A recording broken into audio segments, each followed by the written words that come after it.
Welcome everybody to our latest saltwater boat angling webinar.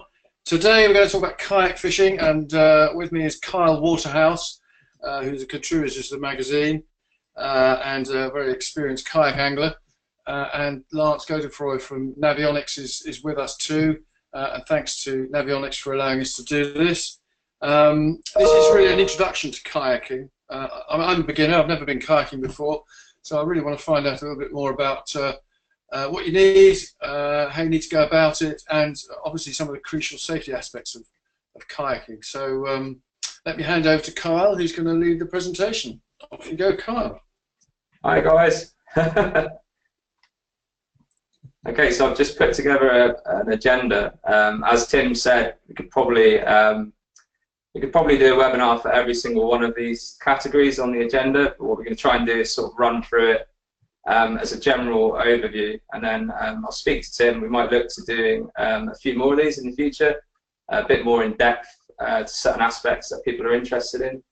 But this is the agenda, so we're going to go through a basic kit list, all the stuff that you will need to get started, and maybe some extra things to sort of improve your life out on the water. Kayak safety is obviously really important. We're going to talk about the sort of kit you'll need to stay safe out on the water, and some things, some do's and don'ts that you should kind of practice. You should kind of live by, really. I've probably broken all the rules there is to break when it comes to kayak fishing, so I can speak from a bit of experience now that you shouldn't be doing it like the way I used to. So yeah, we'll run through that in a minute. Sources of information, there's plenty of sources out there these days with social media. Everyone's connected. There's no excuses to not find the info you're after, so we'll run through some of those. We'll do a little look at how to choose a kayak. There's probably a bit more to it than people realise, so we'll look at the do's and don'ts of that one. Choosing a trolley, I've got a few slides on a trolley. That's mine and pretty much everyone I know's favourite bit of kit, so we'll have a look at that. And other gear is all the other bits and bobs that you might see on a kayak. Fishing gear, I'm not going to talk too much about fishing gear. I think me and Tim will do a little Q&A on the types of gear that will work best on the kayak, but I think we'll revisit that one in another webinar in the future. And then to cap it off, we're going to look at competitions, so some of the events that take part in the UK. There's quite a few. Just looking through the list now, there's a good dozen there, so we'll have a look at some of those and some tactics for some of those. Okay. Can I just say, yeah, that say earlier on that this webinar is being recorded, and it will be available online a bit later on the Navionics website and also on our Facebook page. So I just want to get there. Carry on, Carl. Sorry about that. Okay. So what you'll need to get started, we've got a nice picture here of my Hobie, fully rigged for a competition at Swanage. That's you don't need all that to get started, thankfully, because there's a fair old bit of kit there. I wouldn't advocate taking that amount of kit out on the water to begin with as a beginner. But that's my full setup there, ready to go. Okay, so basic kit list. Number one, obviously your kayak. So paddle or pedal, I put there. Speed versus stability. They're the main kind of questions asked now. My pedal, especially, Hobies are becoming more and more popular. You'd be hard pushed to go out on the water at any of the events that I go to and not spot a Hobie. So but bearing in mind whether you want to have a paddle in your hand or a fishing rod in your hand.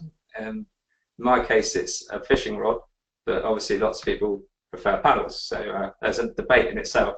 And speed versus stability. So we're not going to go into that just yet, because I've got another slide going through all that in a sec, so we'll just skip that one.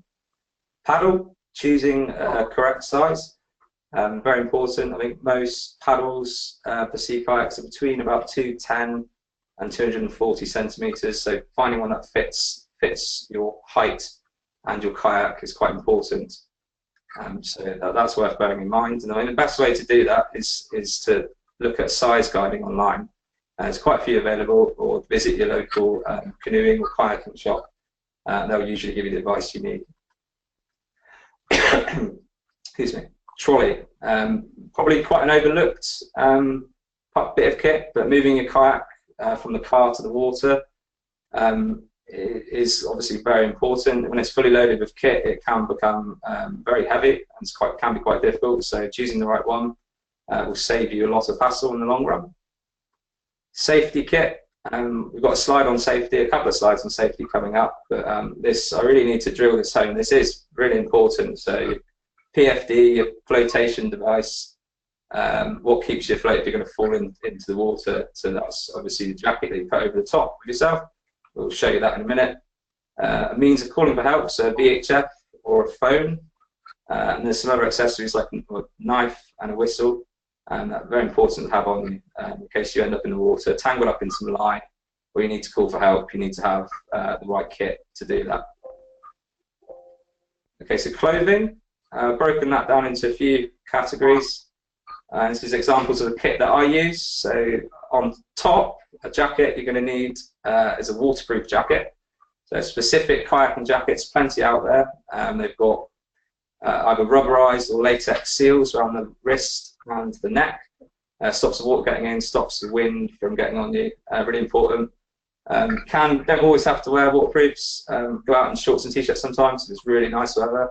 But in this country, you don't really get that very often. So definitely take the right kit out with you. Take the right clothing out with you just in case. Winter, you're definitely going to need a dry suit. Typhoon, do some good ones. And as footwear, you're going to need decent kayaking boots as well, something to keep your feet warm. And last but not least, fish finder GPS. So it's not an essential bit of kit to get yourself started, but it is obviously a luxury and a bonus to have one. And I have here a mobile phone loaded up with some charts as well. So this probably goes at the beginning, the safety kit. So this is the Navionics here that Lance has passed me. So yeah, it pinpoints where you are, same as your GPS.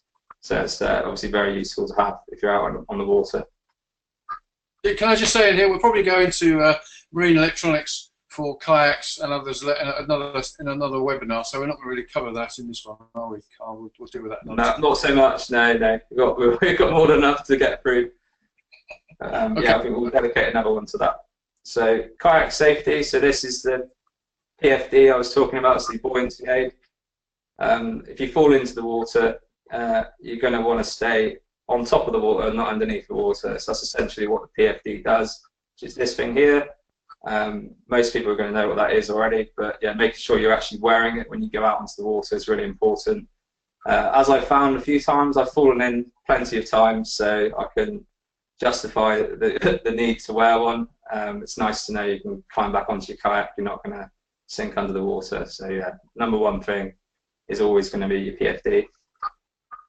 Wear the right clothing. So mentioned that a minute ago about your dry clothing, so your waterproofs and your trousers and your boots. Really important. 9 times out of 10 you're going to go out, the weather's not going to be exactly how you imagine it to be. So make sure you get the right clothes on. Pretty simple. Can you call for help? So it's if you get into trouble, are you going to be able to, if you get separated from your boat, can you phone someone to come and help you? So VHF, picture of an ICOM here. ICOM's very good, very reliable.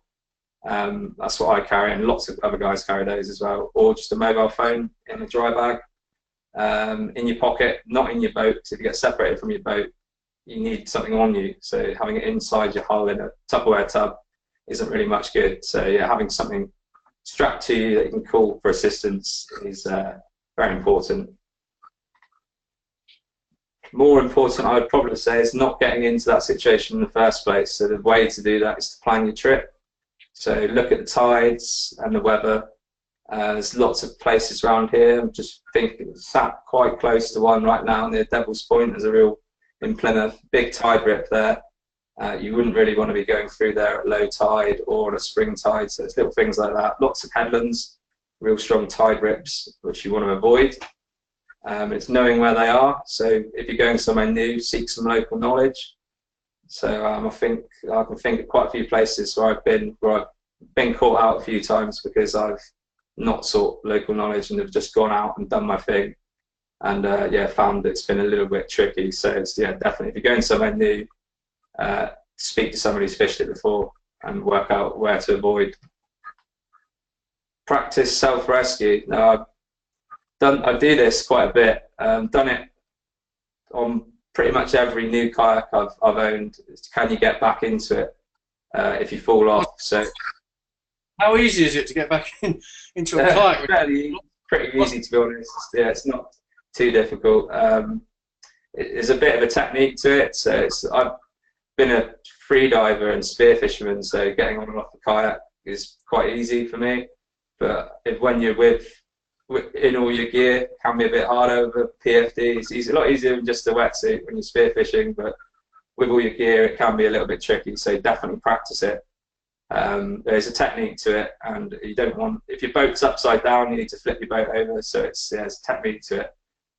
Simon Everett, contributor for Saltwater Boat Angling, he does a course down in Plymouth and in Southampton, I believe. It's usually very popular when he does it, so definitely, I haven't done it personally, but from what I read online, it's a very popular course, so get in touch with Simon. He runs a few every year, so yeah, it's definitely worth practicing that. I mean, yeah, can't stress it enough. You can get back on top of your boat. It gives you a massive confidence boost when you're out as well, and it will make you want to push a bit harder and go to those places you wouldn't otherwise go to. If the worst comes to worst, you can get back on. So yeah, definitely recommend that. And buddy up, so go with someone else. If you are new and you haven't got as much experience or don't know where you're heading or what you're really doing, go with someone who does. Definitely important. And tell someone your plans. So I'm quite guilty of this. I go out at night sometimes on my own. So I make sure I tell someone, at least I'm going out, that if I don't check in with them, raise the alarm. So yeah, tell someone your plans. It's really important.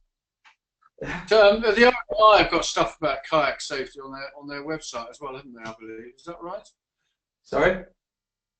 The RNLI, they have yeah. stuff about safety on their website. They're quite big on it. So if you need any further information, then obviously contact them.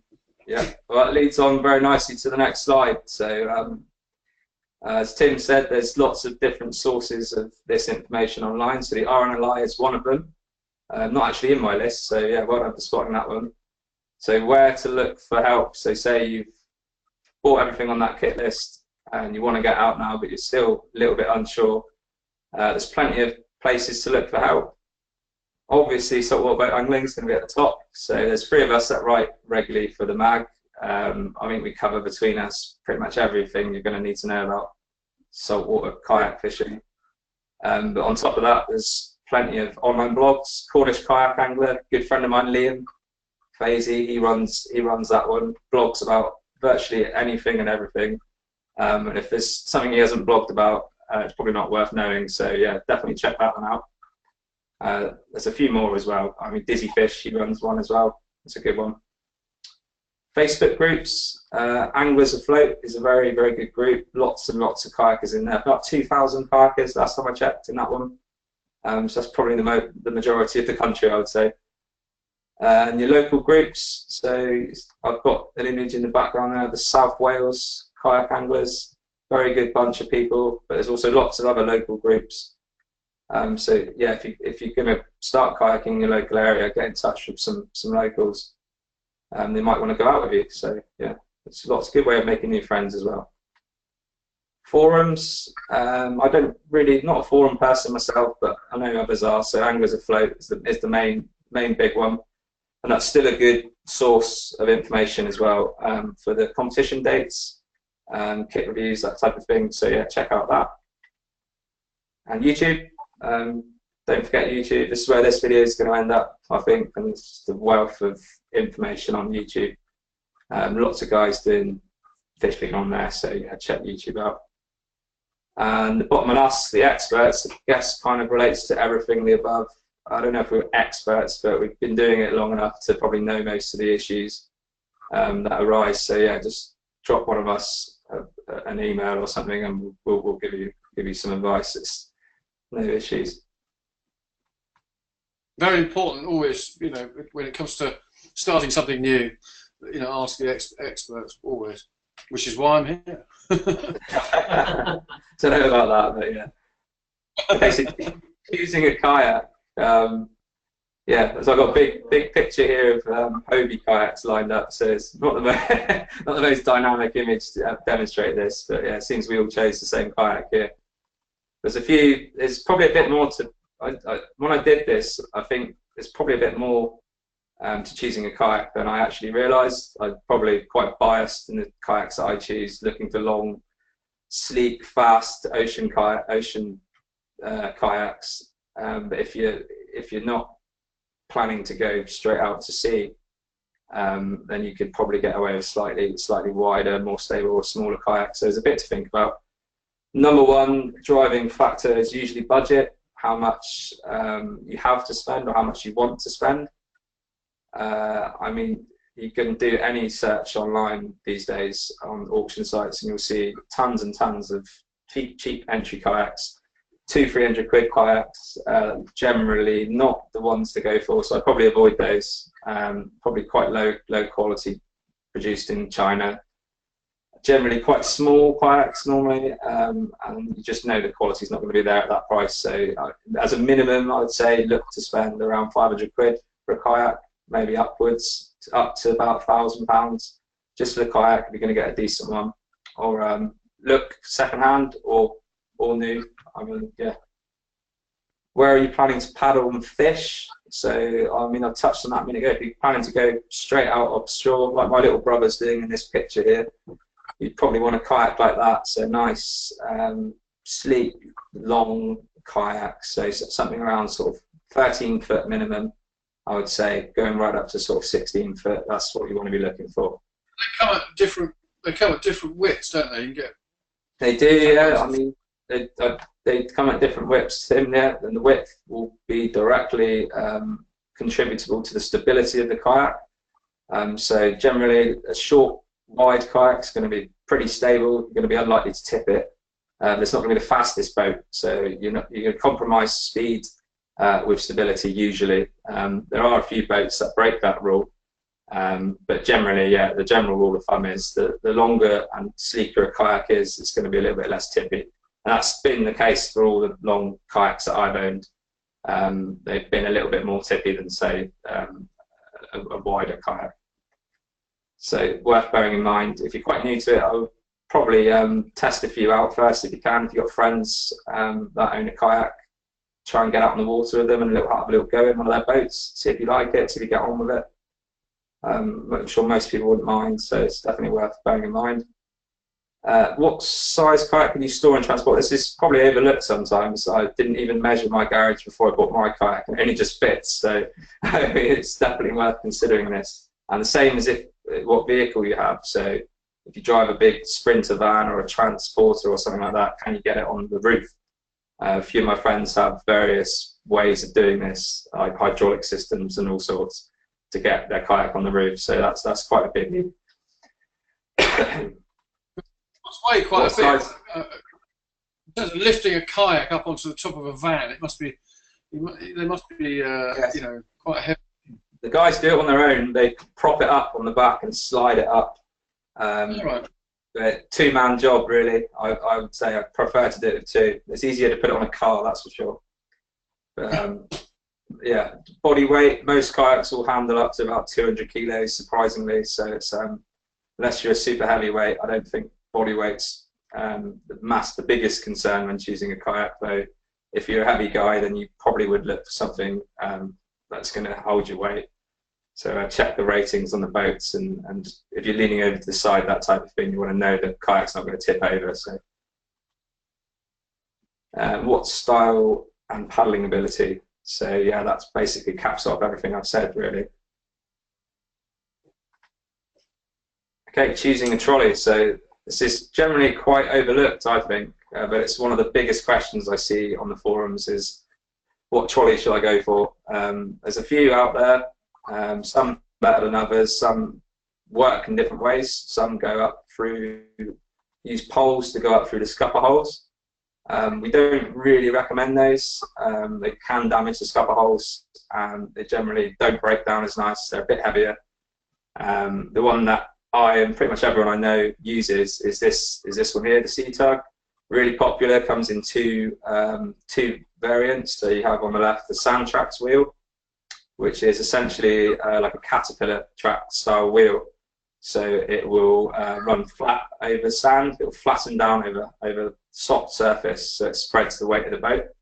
And yeah, it's supposed to be half as easy as the old traditional wheels, half the effort, they say. So that's a really good one. And the key sort of features of this one is it breaks down completely and fits inside the hull. So you can see there, it all clips apart in a few seconds, puts in the hull, so you don't have to strap it to the top of the kayak. So it's a really, really good bit of kit, actually. Underrated bit of kit, but one of the bits of equipment you wouldn't want to be without, really. So that's one I rate. There's my nice picture of my kayak there at Mothercombe. We did some filming last month. What's it made of? Is that trolley made of sort of heavy duty plastic or? Yeah, it's just made of plastic. So there's no metal parts on there for it to rust. There's not really much with it that can go wrong. I don't think I've heard of anyone ever even breaking one. So it's got good reviews. This bit of kit. Break one. Yeah. I'm sure people do break them, but yeah, I don't care about it. So. Okay, so that's the basic gear. There is obviously a lot of other bits and bobs that you're going to see on the kayaks, and I haven't gone into this in too much detail, so I've just got a general picture here. I'm just going to talk about what's in this picture. So you can see here an anchor reel. These are, I say anchor reel, it's technically a dive reel, so a dive float would be attached to that. We use them to attach the anchor rope to. So we'll attach the bottom of that an anchor chain. We'll then keep this on the kayak. It will hold all the line for the anchor. Very, very good bit of kit. I say that I've broken quite a few. It's not the best bit of kit, but it works. It has a good use out of it. Rod holders, loads and loads of different rod holders on the market. Lots of brands doing those. Railblazer, particular top brand. It's lots of different styles of rod holder. It's that essentially however you want to rig it. It's a very personal thing, rigging a kayak. So get some ideas online through the blogs and through pictures, the magazines, and then yeah, pick the rod holder you like the look of. Crate here on the right hand side, so to store your kit on the back of the kayak. Most kayaks don't come with a crate, so you can either buy one. They're usually quite expensive to buy, or you can just make one yourself. I've made my own out of a cheap folding crate bought from the range, £2.50. Get through a couple of seasons. But generally it works fine for me. And yeah, there's a few bits stored in the back here, so you got your chopping board, knife, and a little holder there for your anchor. It's all about keeping your kit organised. And I've made the mistake in the past of just taking out too much gear. You can't find what you're looking for, and if anything, it gets a bit dangerous as well because you've got too much stuff on you. And it's yeah, if you fall in, you're going to be wrapped up in your anchor line and bits of kit and stuff. It's not good, so you need to be organised. I noticed you've got all those bungee cords down, strapping everything down on that box there. Presumably they don't come with a. Yeah, they do. Yeah, the bungee cords will be usually the back of the kayak's got some bungees. Most kayaks will come with bungees, so you can just wrap those around the crate to keep it in place, stop it sliding about. Bit of trial and error really, just to try and see which works, but generally, yeah, just a bungee over the top will stop it from moving. Where to buy all of that stuff? I mean, yeah, it's lots and lots of stuff there. Generally, Cornwall Canoes, very, very good shop. They specialise in the kayak kit. I use them quite a bit. They're always happy to take my money off me. And if you're not local to Cornwall, then there's canoe shops. Have about 15 stores all around the country. So yeah, check them out. They sell everything I've mentioned pretty much. You can get any boat. All my boats come from there, all my kit. So that's the place to check out.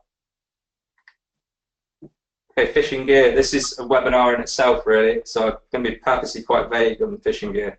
So I think we can revisit that and do a proper feature on it. But the kit essentially is quite not, I would say, any different to what you would use off a boat or off the shore. So I'd use general bass fishing spinning rod from lure fishing, so 7 to 8 foot rod. I think bait fishing, use a 6 to 12 pound class bait rod for light gear. Anything heavier, whether fishing for tope or anything like that, go up to a 12 to 20. That's about as heavy as we would go. The majority of it is this lower end stuff, so quite light tackle. The key thing really is looking for the length of the rods. So if you've got a fairly long bow on the kayak, you're going to want a rod 7 to 8 foot. So if a fish runs left or right, you can put the rod over the top of the bow and swap sides. Really hard to do that with a 4 or 5 foot kayak rod. So you can see these rods that are kayak specific, 4 to 5 foot long, and they're not kayak specific. They're not ideal. You want to be steering clear of those. Really, you want a 7 to 8 foot rod. Anything longer becomes a bit of an issue as well, because you get a tangle at the end of a 9, 10 foot rod. You try untangling it on a boat, impossible. So yeah, 7 to 8 foot rods, light spinning tackle, light multipliers, and small spinning reels do you just fine. It's fishing at the end of the day. It's not rocket science. It's just doing it off a kayak as opposed to doing it off a boat or the shore. As with a lot of things, a lot of fishing tackles designed to catch anglers. Yeah, definitely. Yeah, there's loads of it out there. Look, I'm guilty of it. So kayak competitions. So yeah, I've done a few of these this year in the last few seasons. Take part in the species hunts mainly. But there's a lot of. We've just been looking through this a minute ago, and here's the event dates for this year. And this is just saltwater. So we've taken a few of the. We've taken all the freshwater ones out because it made the slide rather small. We couldn't see the words, so we cut it down a bit. So you can see here it starts in around April and runs right through to September. So that's generally coinciding with the best weather we get. Not so much the case for Swanage or Oxwich, where the weather was pretty poor anyway, but generally the weather's a bit better in those months. So I think I've done this year the Swanage, the Plymouth, and the European Oxwich Championships. Next one up for me will be the Penzance one, but I know there's one in Bexhill, Tim? Yeah, we have a festival, fishing and angling festival in Bexhill every year. Boat competition, 2 beach competitions, a charter boat competition, and a kayak competition too. And we generally get 25, 30 anglers who take part in it. And it's pretty successful. It's sponsored this year by Saltwater Boat Angling and Navionics. Plus, there is a kayak supplier who's also sponsoring it. So more details on the Bexhill Festival. Okay. I'll be Lance, Navionics sponsoring. Yeah, just to say that we've got the Pittsford Reservoir one coming up in a couple of weeks' time, actually. Dane Wood from the Ocean Kayak team's involved in that, so that's going well. And one of the things we've seen over this last few months, actually, more and more sonar logs are coming from the kayak community, which means we're getting great coverage inland now. So there's many lakes and reservoirs being covered, so you get depth information, start to see where the drop-offs are, where the holes are, where the fish are going to be. And this is one of the reasons why these inland kayak competitions are becoming more rewarding. Good. Yeah, watch this space then. Yeah, sounds good. Exactly. So yeah, that's the list of events. Obviously, there's a lot of them. Seem to be growing in popularity. These events, lots and lots of attendees. I mean, there's nearly 100 at last week's. Yeah. So yeah, it's a growing sport. I'm just going to put this one in before Tim does it. Kyle actually won the European Championship last Saturday. I was present there. We were sponsoring the event along with others, including Tim, and it was great to. I saw Kyle come in 2 hours before, and he ended up winning it. So he did a great job there. Yeah. So he is one of the experts. He won't admit it, but he is. Well done, Kyle. Should have brought my trophies in. Yeah. So that's the events, and I mentioned it a minute ago. Here's the ones I take part in are these are the ones I enjoy the most anyway. The species hunts. So here, nice picture here of some of the species I've had in previous competitions. Nice collage together, so you'll see all the different variety of fish you're going for there. It's pretty simple. There's not that many rules. It's just most species wins. In the event of a tie, it's usually the first person who gets back to register their photos. So it's catch a species, take a picture of it, and you'll see in the photos here there's a card next to each fish. That's really important to prove that you caught the fish on that day. That card's got to be in the picture. 2 rods maximum. You can take more than 2 rods. Like we take up to 4 or 5 rods sometimes, but you're only allowed to use 2 at a time. But take more, keep them rigged up, ready to go, so you don't waste any time. At 8 hooks, so yeah, you need to think about your rigs. You don't want to be using any more than 8 hooks. So I normally use a set of speakies and then a 2-hook rig. So there's your eight hooks. Or sometimes chop a couple of speakies off and use a 4-hook rig or something like that to do it. Mackerel and sand eel, they don't count in the competitions. Obviously, we take mackerel and sand eel as bait. Everyone will be taking pictures of their bait, trying to claim it as a fish in the competition, so they're ruled out. Fish need to be over 8 centimetres in length. I mean, this is a new rule that got brought in a few seasons back. People trying to claim fish that were smaller than 8 centimetres, you can't even tell what they are in the pictures because they're so small, they're just fry essentially. So that rule was brought in. You've got to hold your fish next to your card so that you can make sure they're not under 8 centimetres. But yeah, the Species Hunt's a cracking day out. There's some really good guys on the circuit. Be good to see some new faces come on board. So if anyone out there listening to this interested, have a look on the forums and in the magazine for the dates of the events, and then yeah, just start chatting away to the people online to find out more information on them, because yeah, they're good fun. So I think yeah, that takes us bang on 2 o'clock. So I think we've timed that really well. In danger it might run on for hours this one, but I think we've been quite strict. I think there's room to maybe come back and do some more of these. I think in the future, because I think we could maybe drill down on the fishing side of things, the gear, especially competition tackle, because that's quite specific. So I think yeah, it'd be good to come back. So we've looked at choosing the right kit, your basics, your kayaks, your paddle, and your safety kit. And yeah, don't be afraid to ask for advice. There's plenty of us out there willing to help. Any of the guys on these forums will usually give you some advice. So yeah, ask away. And same goes for visiting stores. There's plenty of stores out there that welcome anyone in to sit in the boats, hold the paddle, get your sizing for your clothing, all that kind of thing. Because if you get it wrong, you're just going to end up either cold out in the water or just frustrated because stuff's not working as it should do. So get it right first time round. Be safe, don't form any bad habits. I'm massively guilty of forming bad habits in the water. Seems to have broken that now, and I'm pretty strict with myself. So it's, yeah, just get it right first time round. Fish with a friend, plan your sessions carefully. Like I said about the tides and the weather, it's really easy to get caught out by the weather, especially the tides if you don't read the tides properly. Stay up to date, so read the magazines and the blogs and join the groups on Facebook and stay up to date with everything that's going on. And yeah, get out to an event and enjoy yourself. That's why we do it at the end of the day. It's good fun. Playing big fish on a kayak is pretty hard to beat, to be honest. So yeah, get out and do it. So I think we'll hand back to Tim. Yes. Well, thanks very much, Carl, for doing that. That was great. And thanks to Navionics as well for allowing Carl to use their premises to do the webinar, because he's based very nearby. And obviously, also thanks to Navionics for setting up these webinars in the first place.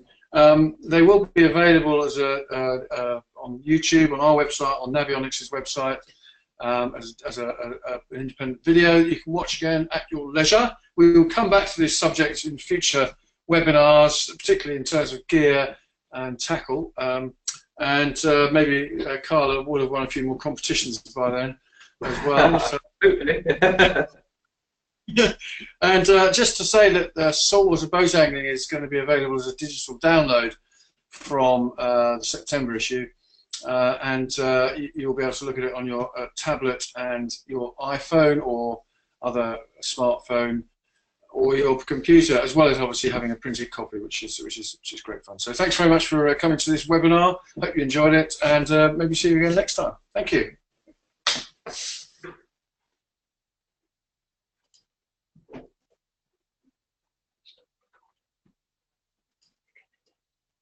Fun.